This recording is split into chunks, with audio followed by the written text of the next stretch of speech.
दोस्तों आपका 10 फरवरी को कक्षा 11वीं का अर्थशास्त्र इकोनॉमिक सब्जेक्ट का वार्षिक परीक्षा का पेपर है। ओके, तो जो मैं क्वेश्चन आपको बताने वाला हूं वीडियो में सभी आपको तैयार करना है क्योंकि 100% इसी से आपका पेपर रहने वाला है। दोस्तों आज की इस वीडियो में मैं आपको क्या दो अंकी वाले अति महत्वपूर्ण क्वेश्चन बताने वाला हूं। 50-60 क्वेश्चन की आपको प्रैक्टिस करा दूंगा, जिन्हें आप तैयार कर लेते हैं तो वार्षिक परीक्षा में दोस्तों आपके 2 नंबर वाले सभी क्वेश्चन आपसे बन जाएंगे। ओके, तो पूरा लक्ष्य हमारा क्या है 80 में 80 रहने वाला है। तो अब सभी क्वेश्चन को आपको क्या है वीडियो को देखते ही देखते तैयार करते जाना है। ओके, 2 नंबर वाले क्वेश्चन है, 2-3 लाइन के आंसर रहेंगे, सभी आपको वीडियो को देखते ही देखते तैयार करते जाएगा क्योंकि अब बिल्कुल कम समय बचा हुआ है। तो ओके, जितना बताऊं तुरंत आप तैयार करते जाइएगा। परीक्षा में सफलता उस विद्यार्थी को मिलती है जो मेहनत के पेड़ को ध्यान से पानी देता है। यदि आपको अगर सफलता प्राप्त करनी है तो सीधा मतलब है कि लगातार आपको क्या है बिना रुके अब मेहनत करनी पड़ेगी। सबसे पहले दोस्तों हमारा क्वेश्चन है आर्थिक क्रिया किसे कहते हैं, उदाहरण से लिखिए। बहुत ज्यादा महत्वपूर्ण क्वेश्चन है, प्रीवियस ईयर में क्वेश्चन आ चुका है।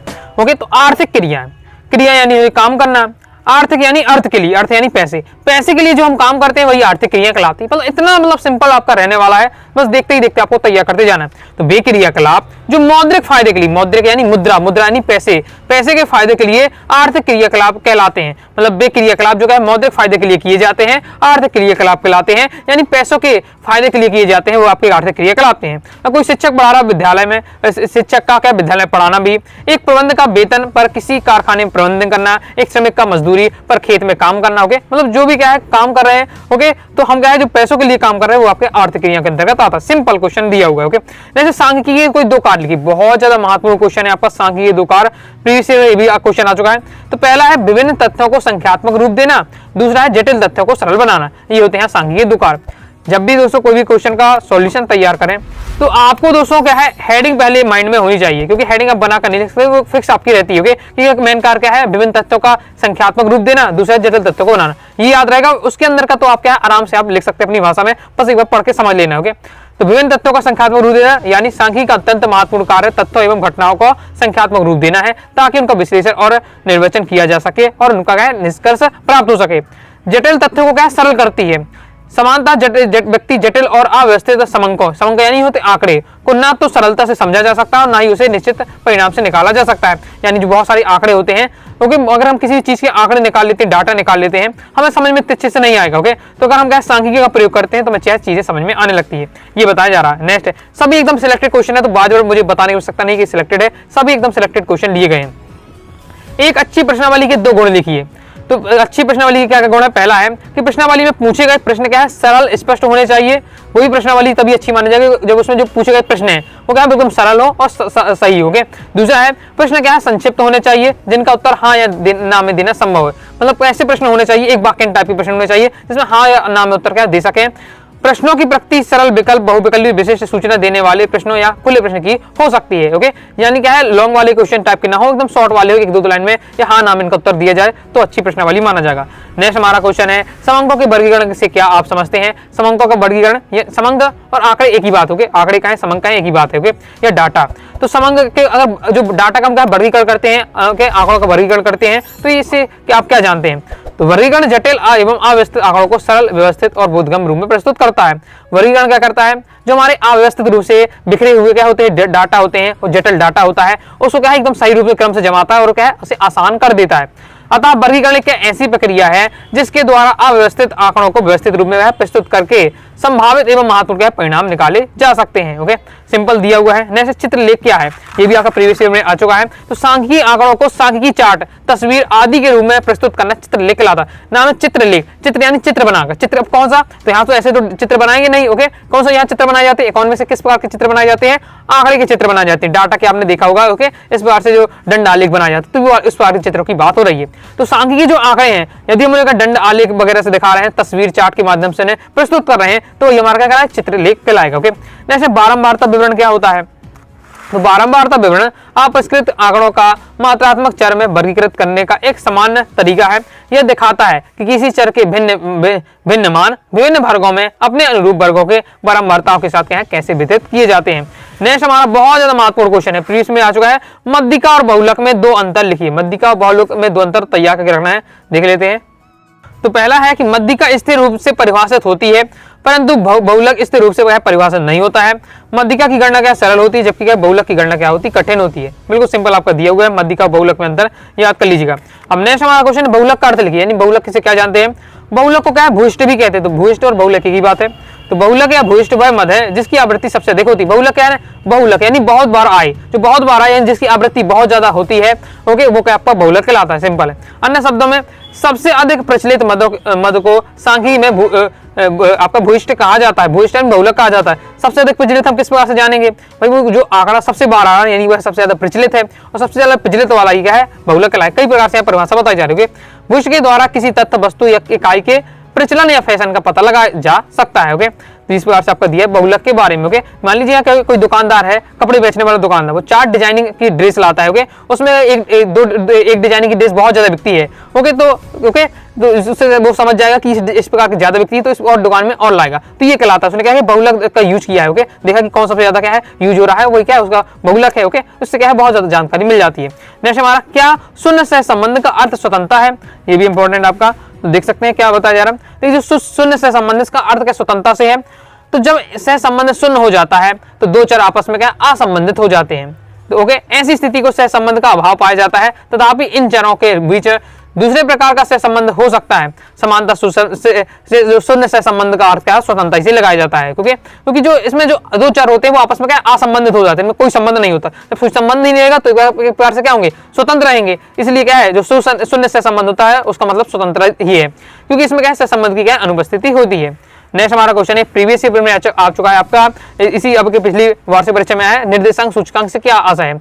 निर्देशांक और सूचकांक एक ही बात। ओके, कंफ्यूजन नहीं होना, ये सब जरूर शब्द आप देखिएगा, कई बार सूचकांक लिख के आपके आ सकता है पेपर में, निर्देशांक आ सकता है, तो एक ही बात है। ओके, इसी प्रकार से डाटा कहें, आंकड़ा कहें, समंक कहें, एक ही बात है। बहुलक कहें, भूयिष्ठ कहें, एक ही बात। ओके, तो निर्देशांक या सूचकांक क्या है हमारा, निर्देशांक सूचकांक एक विशेष प्रकार का माध्य है जिसके द्वारा काल श्रेणी एवं स्थान श्रेणी में होने वाले सापेक्ष परिवर्तनों की समान प्रवृत्ति की माप की जाती है। अब यहाँ परिभाषा भी दी है बिलेयर के अनुसार, निर्देशांक एक विशेष प्रकार का क्या माध्य है।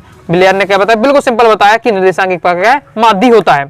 नेक्स्ट हमारा क्वेश्चन है, स्वतंत्रता पूर्व अंग्रेजों द्वारा भारत के व्यवस्थित औद्योगिकरण के दौरे देखे के लिए ध्येय यानी होता है उद्देश्य।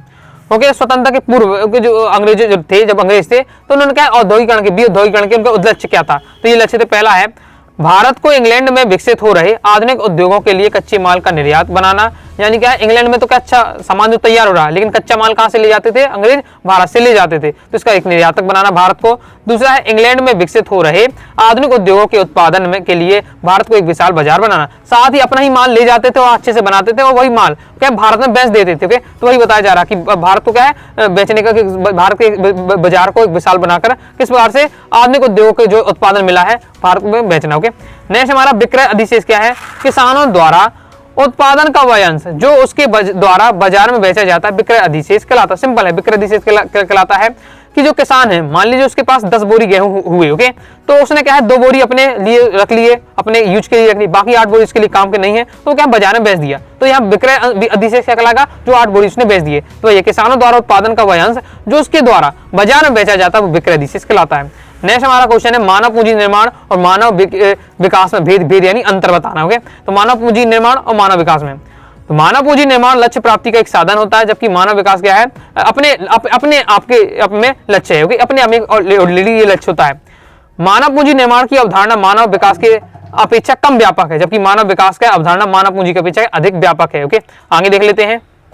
आगे बढ़ने से पहले बताना चाहूंगा, अगर यह है आप क्लास 11 इकोनॉमिक सब्जेक्ट की प्रॉपर तैयारी करना चाहते हैं, ओके, जितना भी आप इंपॉर्टेंट क्वेश्चन की पीडीएफ पूरा प्राप्त करना चाहते हैं, तो अनुराग सारी क्लासेस के क्लास 11 इकोनॉमिक्स के कोर्स को ज्वाइन कर सकते हैं। प्रीवियस ईयर पेपर भी मिल जाएगा, साथ ही आपको क्या है इसमें प्रैक्टिस पेपर भी मिल जाएगा। तो कोर्स को ज्वाइन करने के लिए 90 39 53 40 79 इस दिए व्हाट्सएप नंबर मैसेज करके कोर्स के बारे में जानकारी ले सकते हैं, कोर्स को ज्वाइन कर सकते हैं।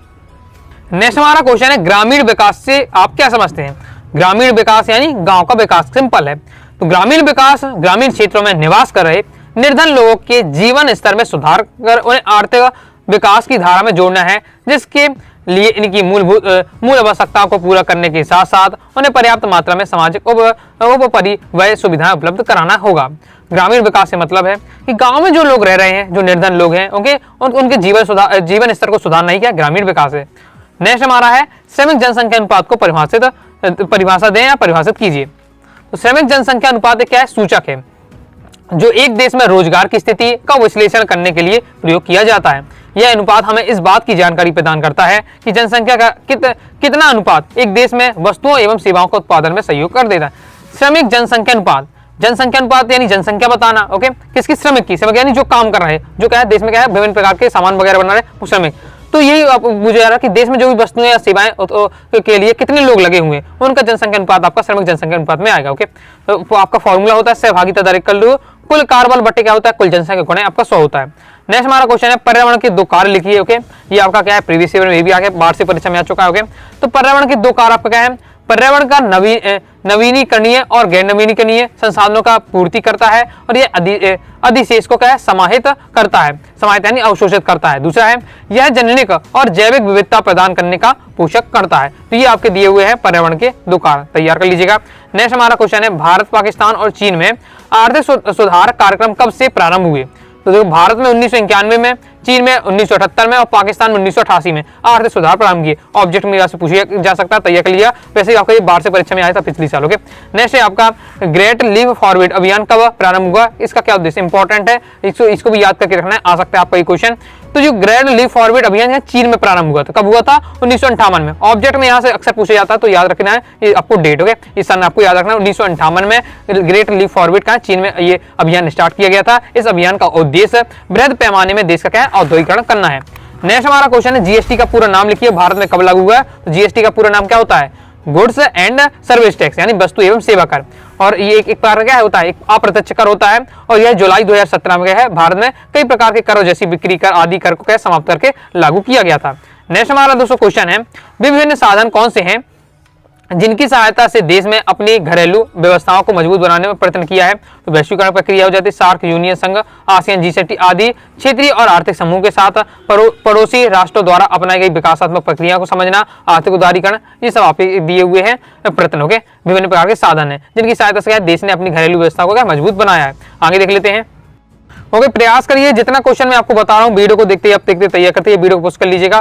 बाकी पीडीएफ आप दोस्तों चाहते हैं तो आप क्या 90 39 53 40 79 व्हाट्सएप नंबर मैसेज करके आप ले सकते हो। नेक्स्ट हमारा क्वेश्चन है आप अर्थशास्त्र का अध्ययन क्यों करना चाहते हैं, कारण बताइए। इंपॉर्टेंट है भैया, आप इकोनॉमिक सब्जेक्ट ले रहे हैं, पढ़ रहे हैं तो इससे क्या फायदे होंगे या इसमें क्या अध्ययन क्यों करना चाहते होगे। तो पहला हमारा है कि अर्थशास्त्र के अंतर्गत हम क्या विभिन्न प्रकार की आर्थिक समस्याओं का अध्ययन करते हैं। विभिन्न प्रकार की जो आर्थिक समस्याएं हैं उनका हम क्या अर्थशास्त्र में अध्ययन करते हैं तथा समस्याओं का विश्लेषण कर समाधान करने के लिए हम क्या नीतियों का क्या निर्माण भी करते हैं।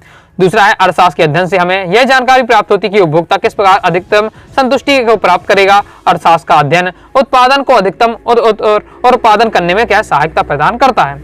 नेक्स्ट एक वचन के रूप में सांख्यिकी को समझाइए। एक वचन के रूप में सांख्यिकी क्या है, एक वचन के रूप में प्रयुक्त होने वाली सांख्यिकी का आशय सांख्यिकी विज्ञान से है जिसके अंतर्गत समंकों के संग्रहण, संक्षिप्तीकरण, प्रस्तुतीकरण, विश्लेषण एवं निर्वचन से संबंधित सांख्यिकी विधियों का उचित रूप से क्या है अध्ययन किया जाता है। नेक्स्ट ये बहुत ज्यादा इंपॉर्टेंट है सारणियन के दो नियम।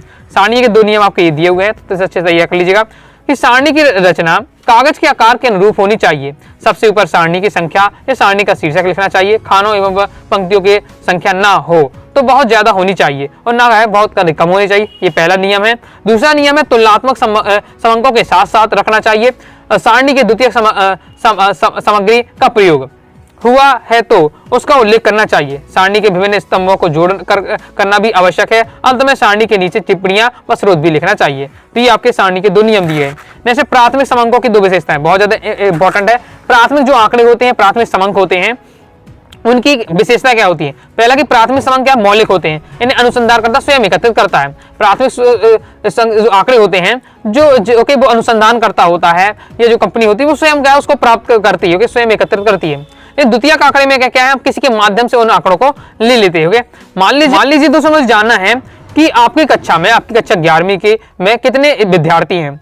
ओके, तो मैं क्या कर सकता हूं कि जाऊं और आपके टीचर से पूछो, आपके क्लास टीचर से पूछो कि आपकी इस कक्षा में कितने विद्यार्थी हैं। तो टीचर ने बता दिया कि 40 विद्यार्थी हैं। तो ये मुझे आंकड़ा मिला, ये 40 आंकड़ा मिला।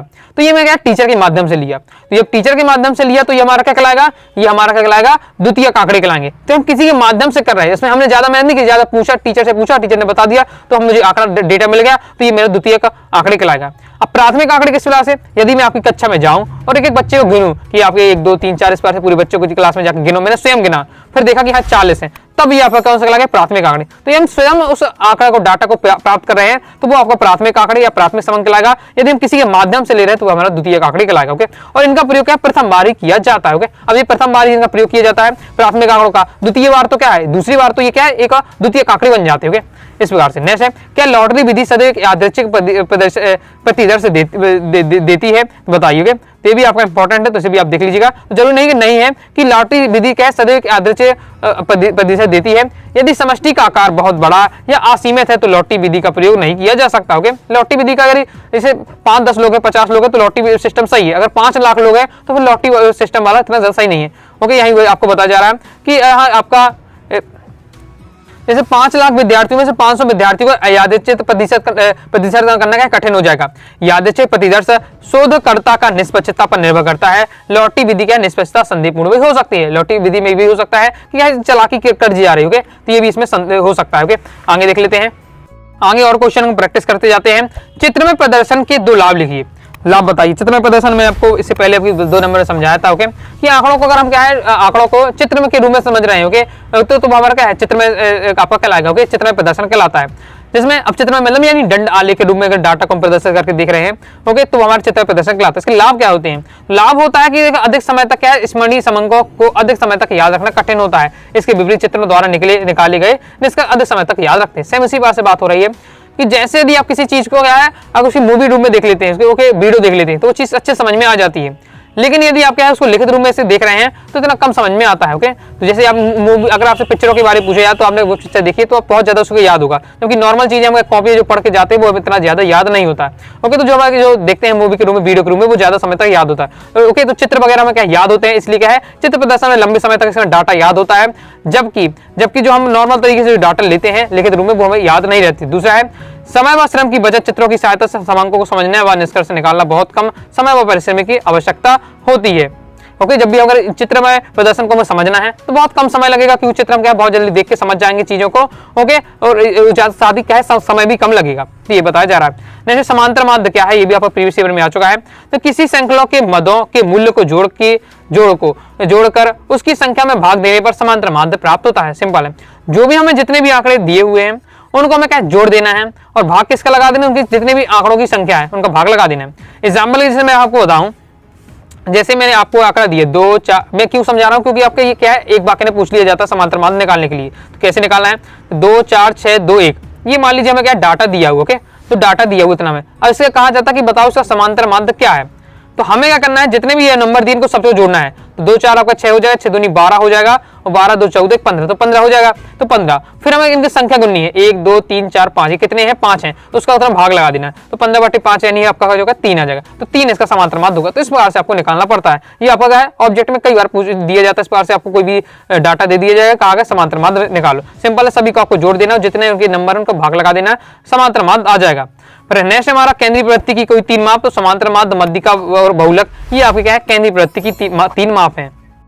इसके बाद नेक्स्ट आपको साधारण एवं भारित निर्देशांक क्या होते हैं ये तैयार करके रखना है। तो साधारण आपका निर्देशांक दिया हुआ, भारित निर्देशांक दिया हुआ है, तो इसे भी आपको अच्छे से तैयार कर लेना है। इसके बाद नेक्स्ट है स्वतंत्रता के समय देश में कार्य कर रहे आधुनिक उद्योगों के नाम लिखिए। स्वतंत्रता के समय जो देश में कार्य कर रहे उद्योग उनके बताना है। तो चीनी उद्योग था, ओके, पटसनी उद्योग था, सीमेंट था, कागज उद्योग था, सूती वस्त्र उद्योग, ये सब है। ओके, जैसे योजना को परिभाषा लिखिए।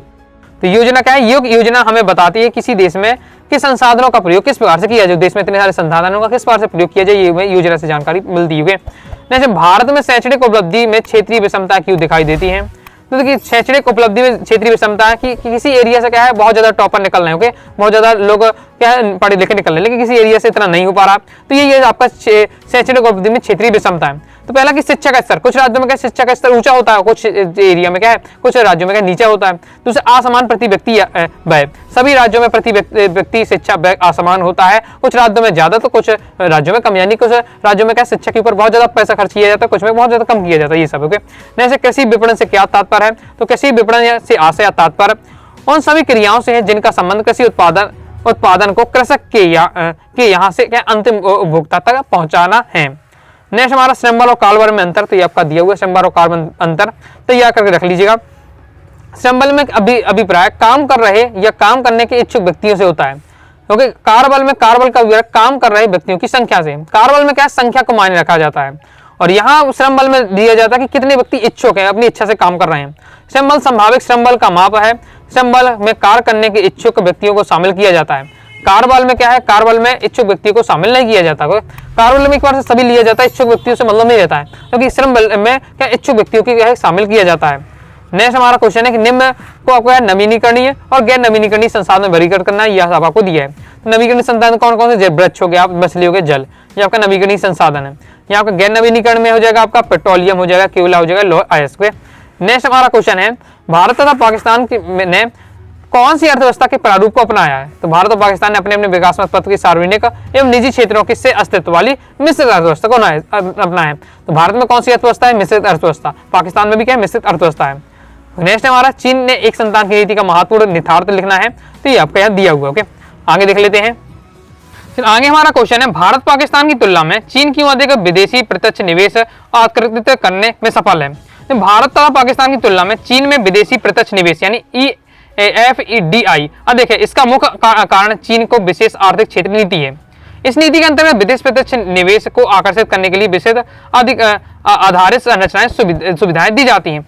यानी जो अगर किसी को अगर क्या है व्यापार करना है, कोई बड़ी कंपनी है, तो विदेशों में जाने उसे ऑप्शन मिलता है कि भारत में जाके कि पाकिस्तान में कि चीन में। तो चीन में क्या है कंपनी तुरंत चली जाती है। रीजन है कि चीन में क्या बहुत विभिन्न प्रकार की सुविधाएं मिलती है कंपनी के लिए, ये सिंपल बताया जा रहा है। मानव विकास के विभिन्न संकेतों को उल्लेख कीजिए। बहुत सारे क्या होते हैं मानव विकास के लिए संकेत हैं, जैसे मानव विकास सूचकांक है, जीवन प्रत्याशा है, पूर्ण साक्षरता दर है, निर्धनता रेखा के नीचे वाले लोगों की है, शिशु मृत्यु दर है, मातृत्व मृत्यु दर, उत्तम स्वच्छता, एक धारणीय पहुंच वाली जनसंख्या। तो इस प्रकार से प्रति व्यक्ति GDP आई है, उत्तम जल स्रोत तक धारणीय पहुंच वाली जनसंख्या, कुपोषित जनसंख्या का प्रतिशत, ये सब विभिन्न प्रकार के मानव विकास के क्या संकेत हैं।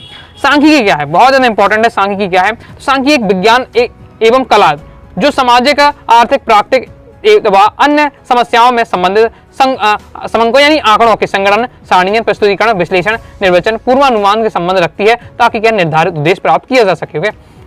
नेक्स्ट हमारा क्वेश्चन है अर्थशास्त्र विज्ञान है अथवा कला, स्पष्ट कीजिए इस बात को। इंपॉर्टेंट की जो आपके इकोनॉमिक्स है कि आपकी साइंस है सब्जेक्ट है, आपके क्या है इसमें आर्ट में जा रहा है। तो देखिए अर्थशास्त्र ना केवल एक विज्ञान है बल्कि कला भी है। यानी जो इकोनॉमिक्स है वो आपका साइंस भी है और कला भी है, विज्ञान भी है, कला भी है। क्यों, किस प्रकार से, अर्थशास्त्र ज्ञानदायक ही नहीं वरन क्या फलदायक भी है। अर्थशास्त्र विज्ञान तथा कला दोनों का ही समन्वय है, यानी दोनों का मिला जुला रूप है अर्थशास्त्र। इसमें विज्ञान की तरह कारण एवं परिणामों के मध्य अध्ययन किया जाता है, साथ ही कला की तरह हमें आदर्शों की प्राप्ति की राह बताई जाती है तथा वास्तविक में एवं आदर्श के मध्य संबंध स्थापित किया जाता है। अतः इसे हम क्या है कला, इसमें अतः अर्थशास्त्र में क्या है विज्ञान के और कला दोनों के जो तत्व हैं वो विद्वान है, इसलिए आपके दोनों के। द्वितीय का आंकड़ों से कई बार मैंने आपको पहले भी प्राथमिक आंकड़े समझाया भी था। ओके, तो द्वितीय का आंकड़े प्राथमिक आंकड़े इंपॉर्टेंट है, पिछली साल आपका ये पेपर में आ चुका है क्वेश्चन द्वितीय का आंकड़े, तो वही मैंने आपको बताया है। तो द्वितीय आंकड़े क्या कहलाते हैं, यदि हम किसी के माध्यम से ले लेते, जैसे अगर मुझे जानना है कि आपकी कक्षा में कितने विद्यार्थी हैं, तो मैं आपके टीचर से पूछ रहा हूँ, क्लास टीचर से, तो वो मुझे डायरेक्ट बता दे कि 40 विद्यार्थी हैं। तो ये मेरे जो आपको 40 विद्यार्थी का आंकड़ा प्राप्त किया, ये मेरा द्वितीय का आंकड़ा कहलाएगा, क्योंकि मैंने खुद नहीं देखा, जाके मैंने टीचर से पूछ लिया। यदि मैं स्वयं जाकर आपकी कक्षा में छात्रों को गिनता हूं तो वो क्या कहलाएगा, प्राथमिक आंकड़े कहलाएगा। तो द्वितीय आंकड़ों भी हम आंकड़े हैं जिन्हें अनुसंधानकर्ता स्वयं एकत्रित न करके किसी अन्य स्रोत या संस्था से प्राप्त करता है, द्वितीय आंकड़े कहलाते हैं। सिंपल दिया हुआ है। चरों का अर्थ एवं प्रकार लिखिए। तो चरों के आपके क्या है, चर ऐसे संख्यात्मक अभिलक्षण होते हैं जिनका माप अलग अलग स्थितियों में अलग अलग होता है एवं जो मात्र तथा आकार के घटते बढ़ते रहते हैं, और ये प्रकार भी दिए हुए हैं। तो तैयार करना एक सतत चर होता है, आपका खंडित चर होता है। फिर प्राथमिक समंक आंकड़े क्या है, तो मैं आपको द्वितीय आंकड़े समझ गए तो आपको प्राथमिक आंकड़े देख लेते हैं। तो प्राथमिक आंकड़े वे समंक है जो अनुसंधानकर्ता अपने शोध कार्य के लिए स्वयं एकत्रित करता है, प्राथमिक आंकड़े कहलाते हैं। बता चुका हूं। सतत चर और विरक्त चर में अंतर भी देख लीजिएगा, वो इंपॉर्टेंट भी है, पढ़ लीजिएगा एक बार। इसके बाद नेक्स्ट हमारा क्वेश्चन है मध्यिका से क्या से, ये भी प्रीवियस ईयर में आ चुका है, बहुत ज्यादा इंपॉर्टेंट है। मध्यिका क्या कहलाता है, मध्यिका समंकमाला के मध्य का पद मूल्य। मध्यिका मध्य में जो हमारे आंकड़े हैं उसके जो मध्य में है वही हमारे क्या है मध्यिका, मध्य में है जो वही है आपको मध्यिका। तो इस जो समंकमाला है, आंकड़े वाली माला है, उसमें जो मध्य में पद होता है, मूल्य होता है, वही मध्यिका कहलाता है। इसके लिए समंकमाला के पद को हमें क्या है आरोही अवरोही क्रम में व्यवस्थित करना पड़ेगा। तो मध्यिका कैसे निकालना पड़ता है, ऑब्जेक्ट में आपका पूछ लिया जाता है, आंकड़े दे दे, तो जितने भी आपको आंकड़े दिए उन्हें आरोही क्रम में रख लें या अवरोही यानी बढ़ते क्रम में रख लें या घटते क्रम में, और बीच में जो नंबर मिलेगा वही आपका मध्यिका कहलाएगा। प्रोफेसर बाउले के अनुसार क्या है, यदि एक समूह के पदों को उनके मूल्यों के अनुसार क्रमबद्ध किया जाए तब लगभग मध्य वाला जो मूल्य होगा वही क्या है, माध्यिका कहलाता है। फिर माध्य क्या है? माध्य एक विशेष माध्यिका यंत्र है जो बड़ी संख्या में मदों के एक प्रतिनिधि संख्या को बदल देता है। ओके, नेक्स्ट आपको तैयार कर लेना है धनात्मक और ऋणात्मक से संबंध में दो आपको उदाहरण पूछे जा रहे हैं। तो कि धनात्मक से संबंध क्या है? वस्तु की मांग एवं मूल्य के बीच जो संबंध है, पति और पत्नी की आयु के बीच जो संबंध है वो धनात्मक से संबंध है। ऋणात्मक से संबंध ठंडे तापमान और फ्रिज के विक्रय में संबंध। ओके, यानी जिसमें नहीं होता, जैसे ठंडियां हैं, ठंडियां चल रही हैं, तो ठंडी में क्या है, फ्रिज तो कोई खरीदेगा नहीं, तो इसका जो संबंध है वो क्या, ऋणात्मक विपरीत संबंध। ओके, यदि आगे गर्म तापमान है, गर्मी है, तो गर्मी के समय कोई ऊनी कपड़े कोई खरीदेगा नहीं, तो ये विपरीत संबंध इस पार से हो जाता है। ओके, आगे देख लेते हैं आधार वर्ष क्या की विशेषता लिखी। तो आधार वर्ष की आपको विशेषता भी तैयार कर ली। आधार वर्ष क्या वास्तविक होता है, ना कि काल्पनिक होता है, और यह वर्ष ऐसा होना चाहिए जिसमें सामाजिक, राजनीतिक, आर्थिक, प्राकृतिक असमान घटना नहीं घटी हो, अर्थात यह क्या समान वर्ष होना चाहिए। आगे देख लेते हैं। आगे नेक्स्ट दोस्तों आपको आर्थिक और अनार्थिक क्रियाओं में अंतर तैयार करके रखना है। तो आर्थिक क्रिया में सबसे पहले क्वेश्चन में आपको बताया था आर्थिक क्रिया क्या है, जो धन कमाने के उद्देश्य से जो क्रिया की है वो आर्थिक क्रिया कहलाती है। अनार्थिक क्रिया जो कि हम धन कमाने का उद्देश्य नहीं होता है। ओके, वो हमारी जो हम काम करते हैं लेकिन हमारा उसमें काम में धन कमाना उद्देश्य नहीं है, तो हमारा अनार्थिक क्रिया कहलाएगा। ओके, जैसे हम मनोरंजन कर रहे हैं, ओके, देश प्रेम कर रहे हैं, तो इसमें हमारा क्या है, कुछ क्या है, फायदा नहीं। ओके, इसमें हम क्या अपना लाभ नहीं देख रहे हैं, तो वो हमारा क्या अनार्थिक क्रिया में आएगा। ओके, आर्थिक क्रिया क्या मानवीय आवश्यकताओं की प्रेरित होती है, आर्थिक क्रिया क्या क्षेत्र सीमित होता है, जबकि अनार्थिक क्रिया क्या है मानवीय इच्छाओं से प्रेरित होती है, अनार्थिक क्रिया क्या है क्षेत्र व्यापक होता है। इसके आगे नेक्स्ट आपको तय कर लेना हरित क्रांति क्या है, इससे किसानों को होने वाले दो लाभ। हरित क्रांति क्या है? हरित क्रांति से अभिप्राय उत्पादन की तकनीकी को सुधारना तथा कृषि उत्पादन में तीव्र वृद्धि करना है, हमारा हरित क्रांति कहलाता है। लाभ कौन कौन से? देखिए, इससे क्या हुआ, किसानों का जीवन स्तर में काफी ज्यादा सुधार हुआ, क्योंकि जो अब उससे क्या है, खेती बड़ी है, उपज बड़ी है, उपज बढ़ेगा तो किसानों को ज्यादा प्रॉफिट होगा, तो वही क्या है, किसानों का जीवन स्तर भी सुधर गया है। साथ ही हरित क्रांति से किसानों अधिक गेहूं व तथा चावल उत्पन्न करने की क्या समर्थ हुआ है। किसान के पास अब क्या बाजार में बेचने के लिए काफी अनाज है। इसी बार नेक्स्ट आपको इसमें तैयार करना है कि जैविक कृषि धारणीय विकास का किस प्रकार से बढ़ावा जाता है, ये इंपॉर्टेंट है, तो इसे भी आपको तैयार करके रखना है। इसके बाद दोस्तों आपको ग्रामीण विकास में साख या ऋण का महत्व ये तैयार कर लेना है। जैसे गांव के विकास में, ग्रामीण विकास में साख यानी ऋण, लोन का क्या महत्व होता है। देखिए, उत्पादन क्रियाओं, कृषकों के बीच खाद, बीज, कीटनाशक दवाइयों, कृषि यंत्र आदि क्रय करने के लिए भूमि में सुधार करना, सिंचाई की व्यवस्था करना आदि कार्यों के लिए ऋण की आवश्यकता होती है। क्योंकि कोई किसान है कि उसे खाद बीज लेना है, क्योंकि कृषि केंद्र लेने वाले ट्रैक्टर वगैरह लेना है, तो क्या लोन की आवश्यकता होती है। दूसरा है अनुत्पाद क्रिया, किसान को अपने परिवार के निर्वाह खर्च और शादी, मृत्यु, धार्मिक अनुष्ठानों के लिए ऋण का सहारा लेना पड़ता है। तो ये हो जाता है ग्रामीण विकास में साख का महत्व, क्योंकि कंप्लीट हो जाता है। इस प्रकार से दोस्तों इस वीडियो में मैंने आपको कंप्लीट 2 अंकी वाले महत्व प्रश्न बता दिए हैं। ओके, जल्दी मैं आपको 3 अंकी 4 अंकी वाली भी कवर करा दूंगा, वस्तुनिष्ठ भी कवर करा दूंगा। ओके, तो वीडियो पसंद आए वीडियो लाइक करके सब्सक्राइब जरूर कर दीजिएगा। साथ ही दोस्तों टेलीग्राम चैनल, व्हाट्सएप चैनल को ज्वाइन कर लीजिएगा। कोई दोस्तों डाउट आता है कमेंट बॉक्स में आप जरूर पूछिएगा। मिलते हैं नेक्स्ट वीडियो में, तब तक के लिए बाय बाय।